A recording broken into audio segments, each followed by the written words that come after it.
Ең бірінші мен dinге 32 yaşımda келдім. Dinге келгештен баштан бекіп намаздар оқыдым. Намаздар көп оқыдым енді. Анарсың радничок, міне сүйегім радничок ашылды. Шундан соң іліпке сүйегім ашылды. Шундан соң мен тәріқат жолына бастым. Тәріқат жолына басқаш, бүтінлей екінші қараш білен дүниеға қарай башладым. Шундан соң міне шушы дар келді. Мен түнде намаздар оқи башладым. Радничогым ашылға сразу түгел. Бір күні қадір вақыт өткеннен соң, азырақ рухияқтан кәмелеше түшкеш, әзірек онда түнде намаздар оқи башладым. Башта мен тәһәҗүд намазын оқыдым. Тәһәҗүд намазын баштан 4 сағат кенә оқыдым. Анар 1 сағат оқи башладым. Анар 2 сағат, хәзер мен 2 сағат ярым оқыйм. Хәзер инде элек мен тәсбих намазын 1-2 генә тапкыр укыдырым. Хәзер төнне 3 тәсбих намазы укыйм 1 сәгать. 2 сәгать ярым тәһәҗүд намазы укыйм. Менә шул төнге намазлар укыгачтан рухияктан кәмилләшә бардым. Һәм Аллаһ Тәгаләдән гыйлемнәр бирелде. Һәм кеше даулау кеше марта барды. Ничек дәвалый башладыгыз? Сөйләгез әле, кем килде сезгә? Бер гаиләдә мине сорап тордылар. Калдырга балаларын кеше булмады. Яни дәвәнисе баланың авырды иде. Шуңа күрә мине попросить итте, үтенеп сорадылар инде. Карап тормассыз микән Риза Хафизовна бала дип. Мин инде риза булдым баланы карарга. Ул балада ДЦП иде. 17 айлык бала иде ул. Ул аркасына бер дә ята алмыйдыр. Гел менә 4 аякланып кына ярты сәгать кенә йоклыйдыр да, кычкырып уянадыр. Шул баланы караганда мин шыпырт кына менә дугалар укып, аны дәвалый башладым. Массаж ясадыгызмы? Аякларына да массажда ясадым, дуга укып, аннарысын дуга укып, бик дугалар укып инде өшкөрдем дә мин ул баланы. Шуннан соң ул бала йоклый башлады. Менә өшкөргәчтән 3 сәгать йоклыйдыр. Өйләгә хәтле 3 сәгать, өйләдән соң төштән соң 3 сәгать йоклыйдыр. Төнне дә йоклыйдыр. 4 ай вакыт узгач, ул бала беренче мәртәбә аркасына ятты. Аннарысын инде шул тагын ярты ай узгачтан утырды беренче мәртәбә. Ул бердә утырган югы, менә 11 ай ярым булгач беренче мәртәбә утырды. Аннар 1 айдан аякка китте. Улымны үземне дәваладым. Үземнең улымда үземнең гастрит иде, ашказаны гастрит иде. Ул кайларда гына дәваланмады, бер нәрсә дә файда бирмәгән иде анарга. Аны мин дәваладым. Ул да шулай йоклады. Шулай үзем инде ул вакытта инде менә шу рухи юлга баскан идем бит инде. Улымны шулай сауыктырып аякка бастырдым. Айса пәйгамбәр белән сөйләшкәнсез, төш күргәнсез дип әйттеләр. Менә шуны сөйләгез әле, нинди төш иде? Мин Гайса галәйһиссәлам рухиятеннән икәнемне аңладым. Үземдә үзгәрешләр булгачтан бит инде башта аңламадым. Шундый кешеләр юк бит.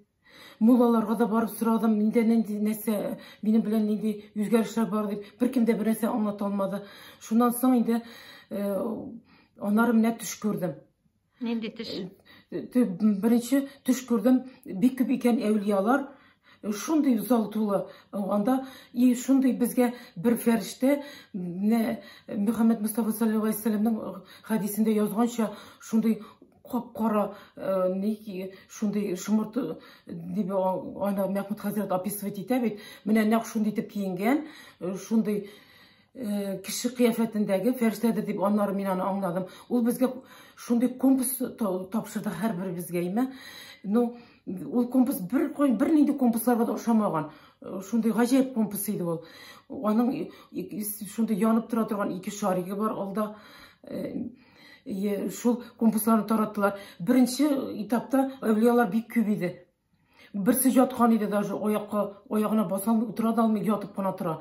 Бер көн хәзер вакыттан узгач, хәзер яңадан кемдер вакыт узган бит инде, әмма кеше бик яз калган иде. жатып тұра тұрғаны бар еді, міне 10-ға да толмай тұрғандыр. Бәлкім 10 бардыр, міне бик аз еді, кіші қалған еді. Мен шыннан да аңладым, шынлап та бұл жол бик ауыр жол бұл. Чүнки анда бик көп сынаулар өтерге керек. Тағын бір түш көрдім, шунан Ғайса алейхиссалам вақыты екен. Мен 3 балалы қатын екенмін, имеш. Түшімде екенмін. Менің қолымда 3 ақшам бар. Ерім соғышта өлген екен менің бір барлығы 3 ақшам бар шул замандағы. Ғайса алейхиссалам шулай хаммасы онарға садақа берелер. Ол шулай оқып жүрей екен, хамма кіші оңа садақа берелер. Мен қолымда ақшаларға қарап тұрдым да, мен айтам, бұларың не шәп енді бірерсін өзімде қалдырайым енді мен демейінде ойшылай ойлап тұрам екен, берем әлі 3-сінде мен айтам демейтінде. 3-сінде мен аға бердім. Ол мен ашынан бұл айтып дұға қылды. Да будет тебе так, такой дарды. Мен дұға қылды да, кішілер айттылар, дұрыс жайында, онда барды сөйлем, сіз неге аңа шул айтып дұға қылдыңыз дейді, деп сұрадылар да, ол айтты, біз бит сізге көбірек бердік дейділер.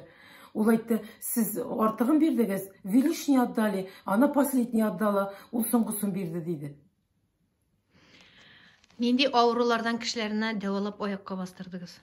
Баштан енді жеңілірек ауруларына, көз деген тағы шундай жеңілірек ауруларына дәваладым башта. Анары рухияқтан кәмелеше барған сайын кішім арта барды.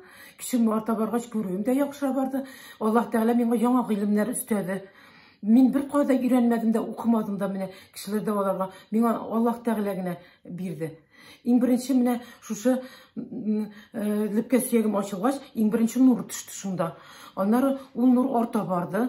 Ондан соң Аллах Тағаланың бір исімі берілді зікіриттерге. Шундан соң бірне қадар вақыт өткеш, Аллах Тағала мені өзінің купыл астына кіртті. Онда яңайдан яңа ғилімлер берілді кішілер дәваларға.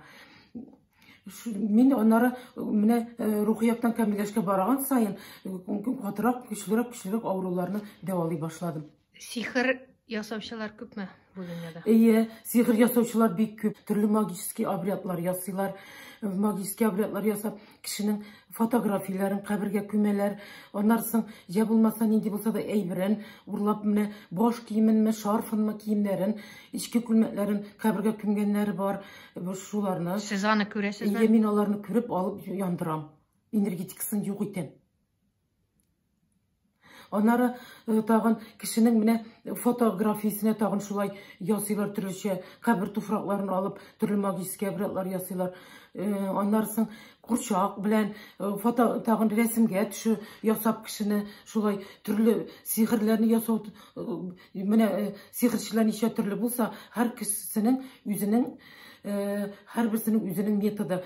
Кемдір башқа ясый, кемдір буынларға, кемдір тынжуларына, кемдір суставларға, аяқларға, биллерге ясый, кемдір ашқазаны, ашқайнату системасына, ішеклерге, ғам башқалар.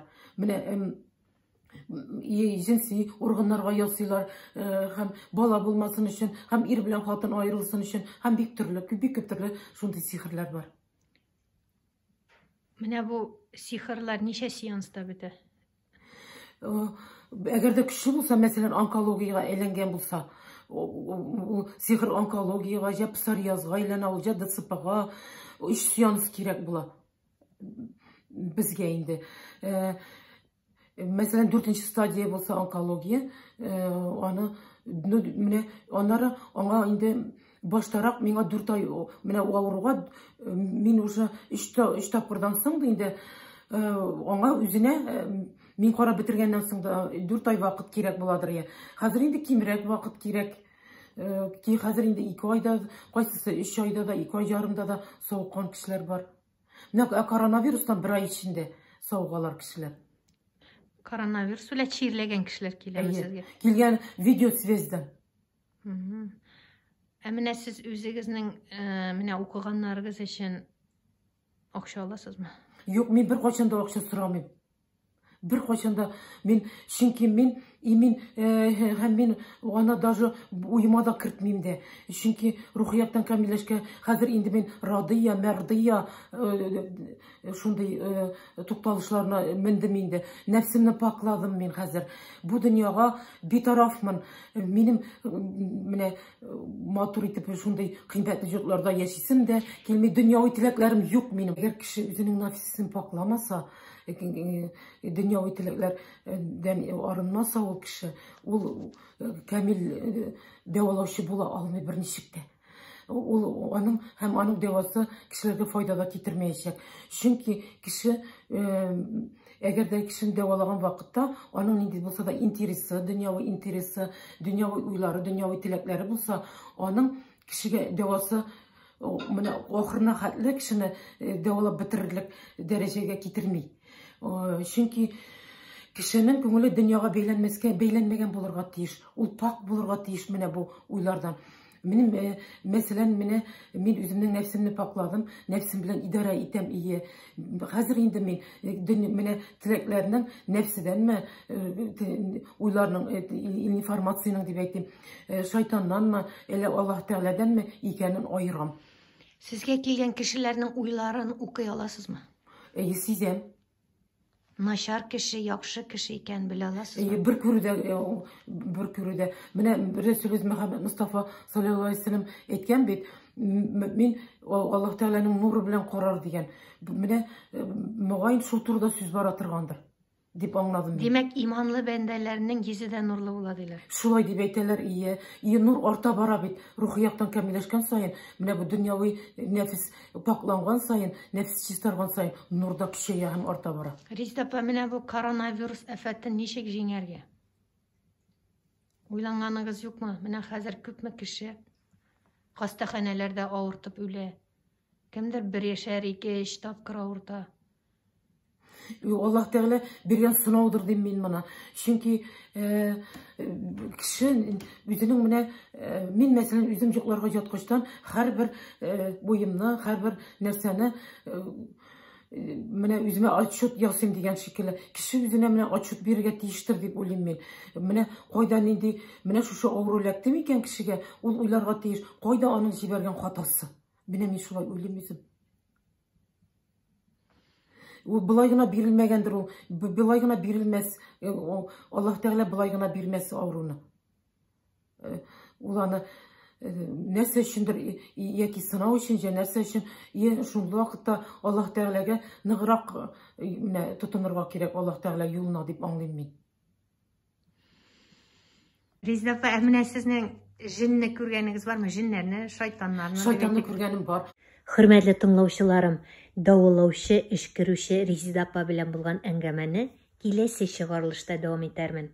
Әлегә минем каналыма языла торыгыз, ә сорауларыгызны Instagram битемә юллагыз.